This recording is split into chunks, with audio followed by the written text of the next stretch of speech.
प्रतियोगी परीक्षाओं का हिस्सा हमें क्यों बनना चाहिए? पहले खुद से इस सवाल का जवाब पूछें। परीक्षा किसी फैमिली मेंबर के कहने पर दे रहे हैं या किसी दोस्त के कहने पर दे रहे हैं? आप ऐसा कदम तो नहीं उठा रहे कि हमारे जो दोस्त हैं, जो मित्र हैं, जो साथी हैं, वो परीक्षा दे रहे हैं इसलिए हम अपनी परीक्षा भी दे रहे हैं, या फिर वाकई में आप कुछ बनना चाहते हैं?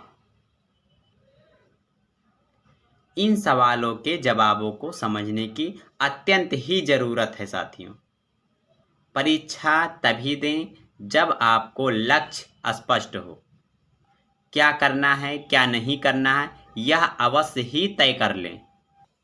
किसी विशेष परीक्षा की तैयारी करने से पहले यह एक दृढ़ संकल्प लें कि हमें 100% मेहनत करके इस लक्ष्य को पाना है। इसके बाद ही तैयारी शुरू करें।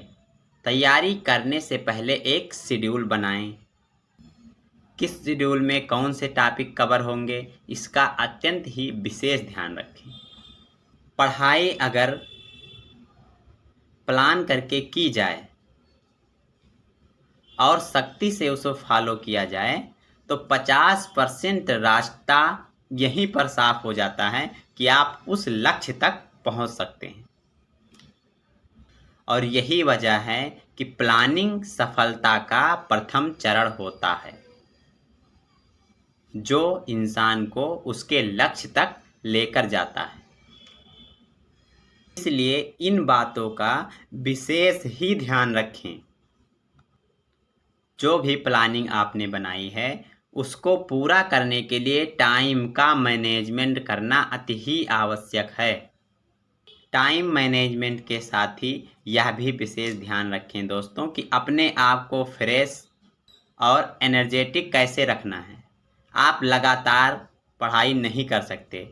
अगर आप सोचें कि 3 से 4 घंटे लगातार पढ़ाई करना है तो आप पढ़ाई नहीं कर सकते। हमें समय समय पर ब्रेक लेना है, फ्रेश होना है, ठीक रहना है, समय समय पर पानी पीते रहें और ये लक्ष्य बनाना है कि कितने समय में किस टॉपिक को हमें कितना समय देना है और इस टॉपिक को हमें कितने समय में और कैसे पूरा करना है। ज़्यादा से ज़्यादा अपने समय को इस्तेमाल करने की कोशिश करें।